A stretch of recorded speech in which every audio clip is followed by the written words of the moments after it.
नमस्कार मेरे सनातनी मित्रों, कैसे हैं आप मित्रों। अर्जुन और कृष्ण का जो संवाद है उसको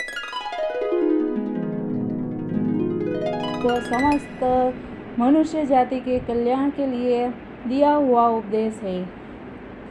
तो मित्रों, इससे सुनने से अपने समस्त पापों का जो है वो नष्ट होते हैं पाप, और मनुष्य को सही दिशा मिलती है। तो इसके लिए आज हम जानते हैं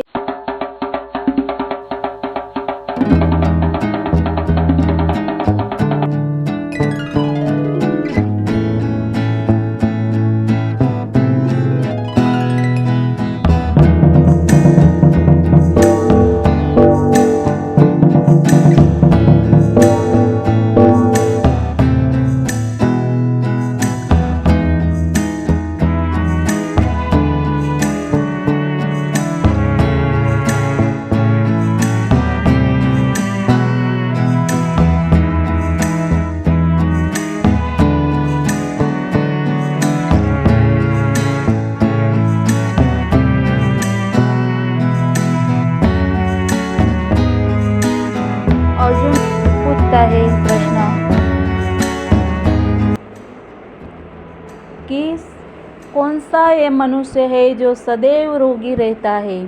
किस पाप से गधे का जन्म होता है, स्त्री का जन्म तथा टट्टू का जन्म क्यों होता है, और बिल्ली का जन्म किस पाप से होता है।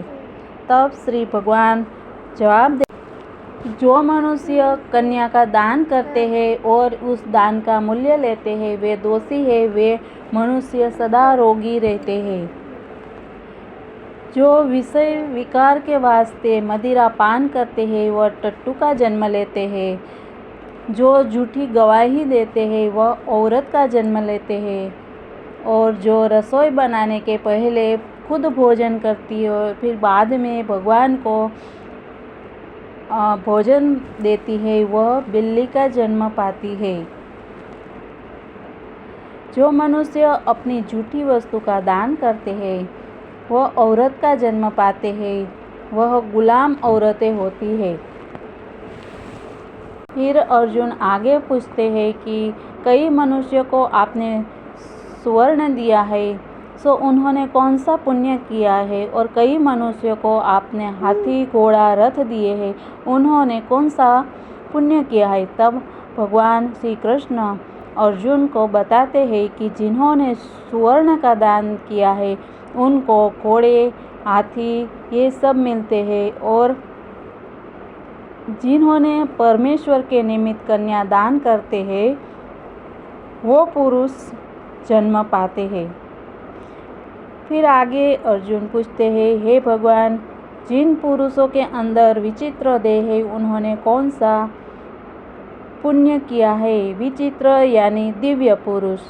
किसी के घर संपत्ति है, कोई विद्यावान है, उन्होंने कौन सा पुण्य किया है। श्री भगवान जवाब देते हैं कि अर्जुन, जिन्होंने अन्न दान किया है उनका सुंदर स्वरूप है। जिन्होंने विद्या दान किया है वे विद्यावान होते हैं। जिन्होंने संतों की सेवा की है वो पुत्रवान होते हैं। अर्जुन आगे प्रश्न पूछते हैं कि हे भगवान, किसी को धन से प्रीति है, कोई स्त्रियों से प्रीति करते हैं, इसका क्या कारण है, समझा कर कहिए। श्री भगवान जवाब देते हैं कि हे अर्जुन, धन और स्त्री सब नाश रूप है, मेरी भक्ति का नाश कभी नहीं होता है।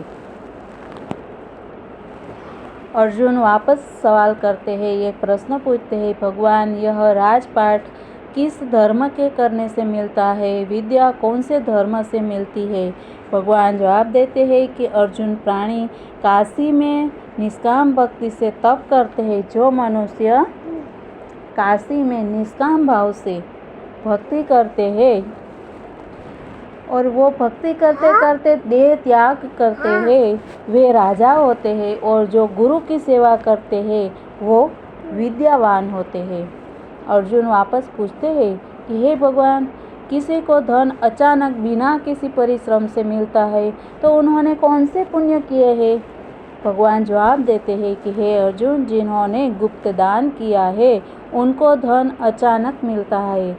जिसने परमेश्वर का कार्य और पराया कार्य संवारा है, अच्छे से किया है, वे मनुष्य रोग से रहित होते हैं, उनको रोग होता नहीं है। अर्जुन वापस पूछते हैं भगवान को कि हे भगवान, कौन से पाप से अमली होते हैं और कौन से पाप से गूंगे होते हैं और कौन से पाप से कुष्ठ रोग होता है।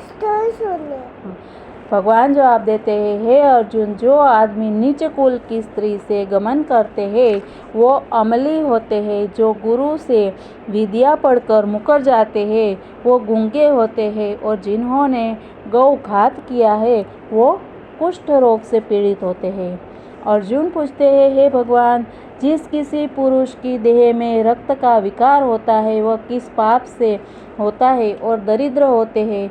किसी को वायु की तकलीफ होती है और कोई अंधे होते हैं तो कोई पंगु होते हैं।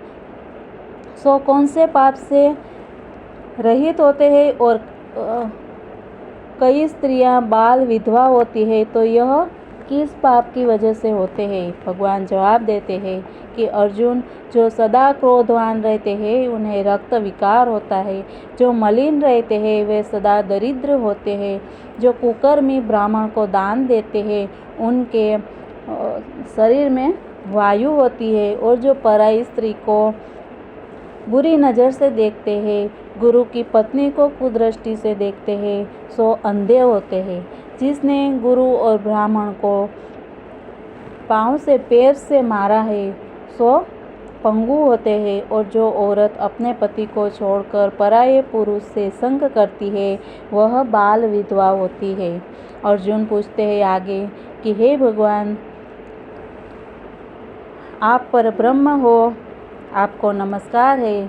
आगे मैं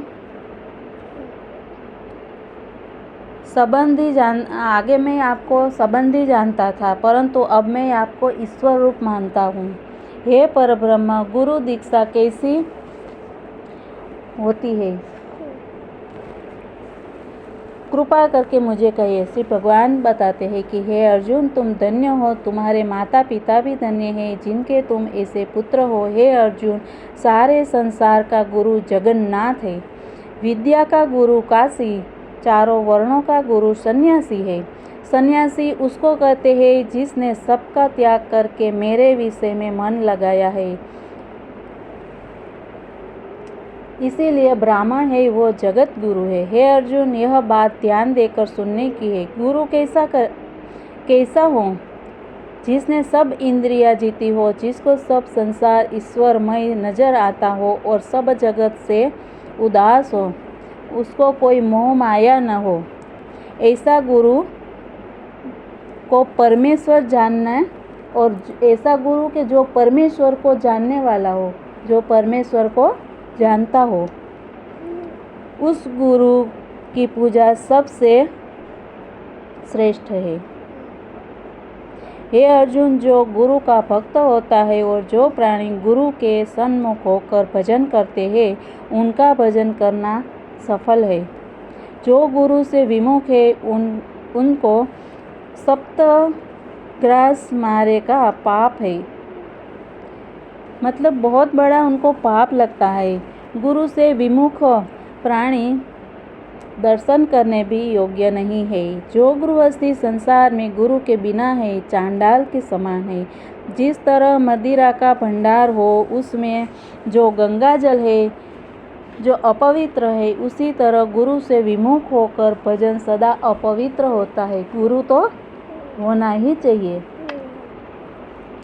उसके हाथ का देवता भी नहीं लेते हैं।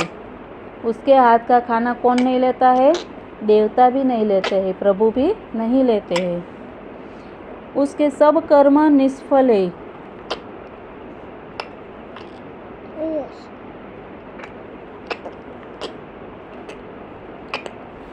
जो गुरु नहीं करता है, गुरु बिना गति नहीं है, वह अवश्य नरक में ही वास करता है। गुरु दीक्षा बिना प्राणी के सब कर्म निष्फल होते हैं।